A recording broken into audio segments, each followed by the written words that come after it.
Magandang araw mga ka-horror at welcome back nga po palang muli sa aking channel. Nandito na naman nga pala tayo sa bagong episode ng Kwentong Agimat at Anting-Anting. Sa mundo ng mga antingero at tagapangalaga ng karunungan, may mga bagay na hindi basta-basta nakikita ng karaniwang tao.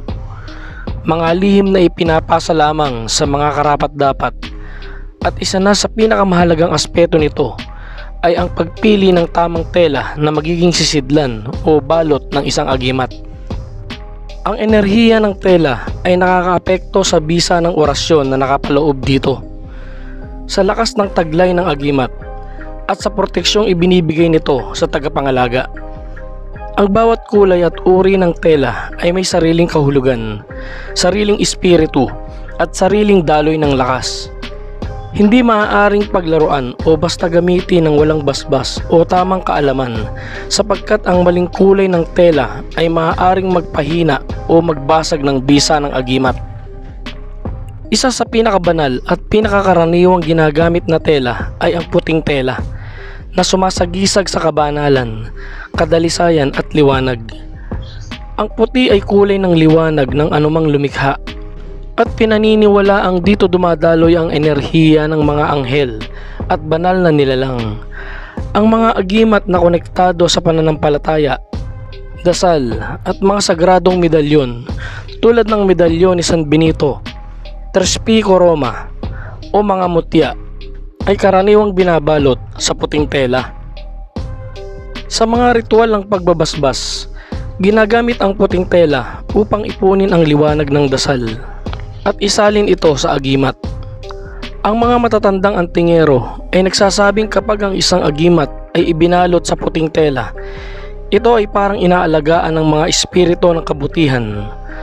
Ang ganitong uri ng tela ay ginagamit din kapag pinapadalisay ang agimat, gaya ng ritual ng paglusong sa tubig o pagdaan sa usok ng insenso. Ang puti ay tanda ng kapayapaan at kabutihan. Kapag ito'y dinala ng isang may malinis na puso, tumitibay ang proteksyong ibinibigay ng agimat. Ang pulang tela naman ay kabaligtaran ng katahimikan ng puti, sapagkat ito ay kulay ng apoy, lakas at dugo. Ang pula ay sumasagisag sa tapang, sigla at buhay ng mangdirigma. Madalas itong gamitin ng mga antingero na umaharap sa panganib o may dalang agimat na panglaban. Ang mga agimat na may orasyon para sa tapang, tibay ng loob at proteksyon laban sa masasamang nilalang ay madalas nakabalot sa pulang tela. Sa mga lumang ritual, ang pulang tela ay sinasabuyan o dinidiligan ng patak ng dugo ng hayop bilang tanda ng sakripisyo at panata. Sinasabing sa dugo nakapaloob ang enerhiya ng buhay, at kapag ito ay isinama sa pulang tela, nagiging buhay at mainit ang agimat. Kaya't ang mga agimat na panglaban sa kulam, barang, aswang at iba pang masasamang espiritu ay mas nagiging mabisa kapag ito ay nakabalot sa pulang tela. Ang pula rin ay ginagamit sa mga ritual ng apoy kapag kailangang pasiglahin ang enerhiya ng isang lumang agimat o muling gisingin ang kapangyarihan nito. Samantalang ang dilaw o gintong tela ay kulay ng liwanag ng araw, karunungan at kaliwanagan ng isip. Ito ang tela ng mga naghahangad ng tagumpay, karunungan at mataas na antas ng pagkilala sa mga lihim na mundo. Ang dilaw ay kulay ng kaluluwa ng araw na nagbibigay ng inspirasyon at katalinuhan. Kapag ang isang antingero ay may agimat na may kinalaman sa karunungan, tagumpay sa negosyo o lakas ng isip, ito ay madalas nakabalot sa dilaw o gintong tela. Sinasabing ang tela na ito ay humihigop ng enerhiya ng araw tuwing umaga, kaya't karaniwang inilalabas ito sa sikat ng araw tuwing Biyernes o Linggo upang ma-recharge ang kapangyarihan. Ang dilaw na tela ay ginagamit din sa mga ritual ng pagninilay at meditation, dahil pinaniniwala ang nakapagpapalinaw ito ng isip at nagbibigay ng inspirasyon mula sa itaas. Ang sino mang may suot ng agimat na nakabalot sa gintong tela ay pinaniniwalaang mas madaling makatawag ng grasya talino at kaloob ng langit. Ang berdeng tela naman ay kulay ng kalikasan, paggaling at kasaganaan. Sa mga manggagamot, ito ang kulay na pinakamadalas gamitin dahil sumasagisag ito sa balanse ng katawan at kaluluwa. Ang mga agimat na ginagamit sa panggagamot, pang-alis ng sakit o pang-akit ng kasaganaan ay karaniwang binabalot sa berdeng tela.